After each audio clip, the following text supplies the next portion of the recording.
से easy way में draw कर सकते हो। ठीक है, कई बार एग्जाम में आ जाता है कि draw the structure of nephron. ठीक है, कि नेफ्रॉन के स्ट्रक्चर को ड्रॉ कीजिए। क्लियर?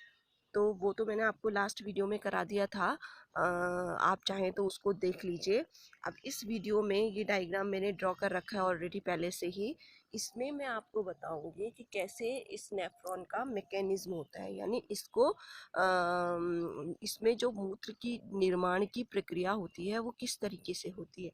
ठीक है, कैसे जो हमारा ब्लड है वो छनता है और कैसे ये बॉडी से थ्रू आउट हो जाता है। क्लियर? तो आइए चलते हैं, वीडियो को स्टार्ट करते हैं।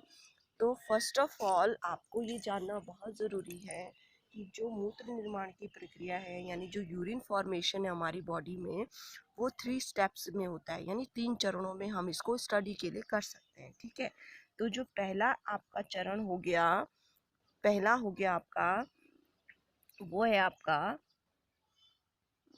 ग्लोमेरुलस निस्पंदन। ठीक है, पहला क्या है? ग्लोमेरुलस निस्पंदन।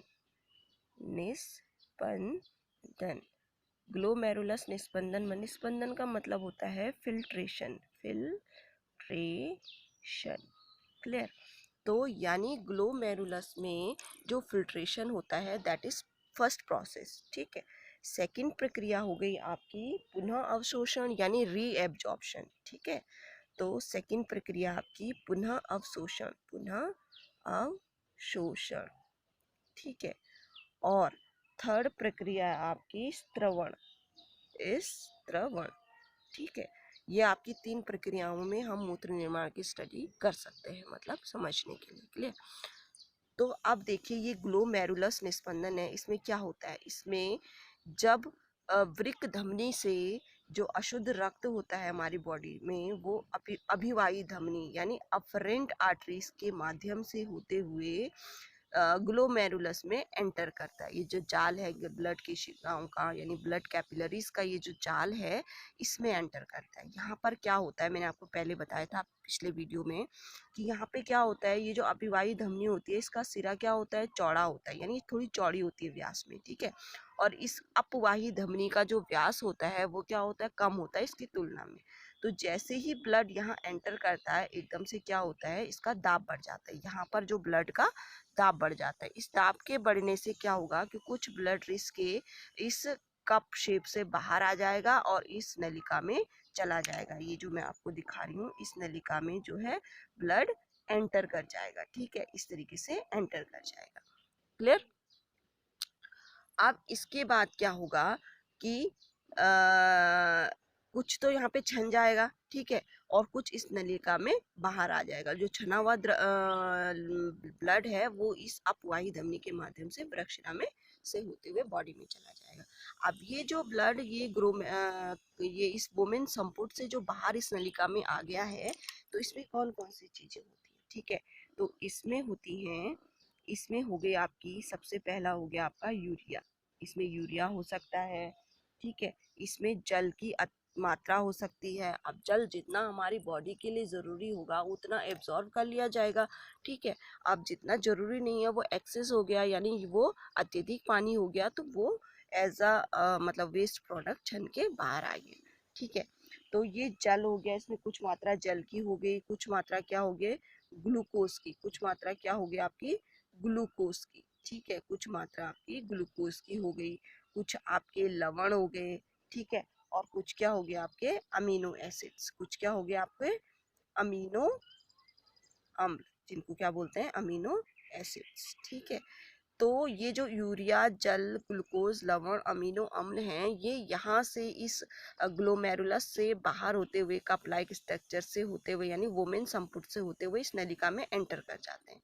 ठीक है, अब इस नलिका में क्या होता है? यहाँ पर जो ये नलिका है, इस नलिका में क्या होता है कि जो हमारे शरीर के लिए आवश्यक है, अब इनमें से कुछ आवश्यक भी है हमारी बॉडी के लिए। ठीक है, ये कुछ आवश्यक है, या हो सकता है कि कुछ अत्यधिक बाहर आ गए हों, तो इनका पुनः अवशोषण किया जाता है। पुनः अवशोषण मतलब रीअब्जॉर्प्शन होता है।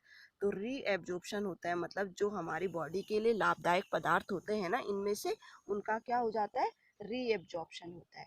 ठीक है। तो रीअब्जॉर्प्शन हो गया, जैसे इसमें से लवण भी इम्पोर्टेंट हो गया हमारे लिए, और कुछ जल की मात्रा भी इम्पोर्टेंट होगी, अमीनो अम्ल भी इम्पोर्टेंट हो गए, ग्लूकोज भी इम्पोर्टेंट हो गए, ठीक है। तो उनका तो रीअब्जॉर्प्शन हो जाता है, बट जो बच गए, जो शेष रह गए, ठीक है, जो शेष पदार्थ रह जाते हैं उनमें से, जैसे सबसे पहला है यूरिया। सबसे पहला क्या है? यूरिया। उसके बाद कुछ मात्रा होती है जल की, ठीक है, और ऑब्वियसली कुछ मात्रा होती है लवण की, ठीक। ये शेष है, ये क्या है? शेष पदार्थ हैं जो बच गए, इनके अवशोषण से जो शेष पदार्थ हो गए हैं, बच गए हैं, वो ये है, ठीक है। तो अब इसके अवशोषण के लिए, मतलब ये जो वेस्ट थे, इनके अलावा जो ये कुछ बच के हमारा यानी कुछ मात्रा जल की बच गई, ग्लूकोज की, लवण की, अमीनो अम्ल की, ये यूजफुल है, हमारे लिए लाभदायक है। इनका यहाँ पर अवशोषण हो जाता है with the help of blood capillaries, ठीक है। ब्लड कैपिलरीज की मदद से इनकी अवशोषण हो जाता है। जैसे मैंने ये बाहर आपको सीढ़ी नुमा एक संरचना बनाई है, रेड पेन से देख लीजिए, ये ब्लड कैपिलरीज का क्या है? जाल है। तो ये ब्लड कैपिलरीज का क्या होता है, इससे फिर से इनसे जुड़ी होती हैं, ये किससे? ये अपवाही धमनी या वृक्क शिरा से इनका कनेक्शन होता है बेटा, ठीक है। और ये इसी माध्यम से फिर से कहाँ चली जाती है? हमारी बॉडी में एंटर कर जाती है। इन सारी ब्लड कैपिलरीज का जो लिंक होता है वो इस वृक्क शिरा से होता है, ठीक है। तो इस तरीके से हमारी बॉडी में जो ब्लड का छन्ना होता है, यानी मूत्र फॉर्मेशन होता है, उसकी प्रक्रिया होती है, ठीक है। अब आपको ये रीअब्जॉर्प्शन का प्रोसेस तो समझ आ गया है। अब ये जो हमारा बचा है यहाँ पर, ये यूरिया, जल और लवण, ये फिल्टर होके जो वेस्ट पदार्थ हैं, इसी को हम क्या बोलते हैं? मूत्र। इसी को क्या बोलते हैं? मूत्र बोलते हैं, यानी यूरिन बोलते हैं, जो भी आप बोल सकते हो, मूत्र, यूरिन। तो ये आपका क्या है? मूत्र और यूरिन है। अब ये मूत्र और यूरिन क्या कैसे बॉडी से बाहर आते हैं? अब देखिए यहाँ पर ये ब्लड कैपिलरीज के द्वारा रीअब्जॉर्प्शन हो गया, तो ये मूत्र क्या होता है? धीरे धीरे आपकी इस संग्रह नलिका में कलेक्ट हो जाता है, ठीक है, संग्रह नलिका में कलेक्ट हो जाता है।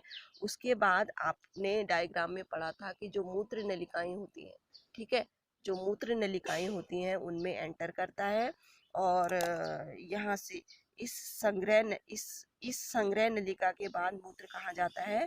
मूत्र नलिकाओं में, मूत्र नलिकाओं में, ठीक है। उसके बाद कहाँ जाता है? सीधे मूत्र नलिकाओं से होते हुए आपके मूत्राशय में, ठीक है। और मूत्राशय के बाद आपका बॉडी से टाइम टू टाइम इसको थ्रू आउट किया जाता है। क्लियर हो गया होगा आपको, ठीक है। तो ये 3 चीज़ें आप समझ मतलब आपको दिमाग में रखनी है कि इसकी प्रक्रिया कैसे होती है बेटा, ठीक है। तो आई होप आपको ये टॉपिक समझ आ गया होगा। दोनों इसके डायग्राम बनाना भी, और इसमें जो यूरिन फॉर्मेशन है उसको भी, वो भी आपको समझ आ गया होगा। Thank you for watching.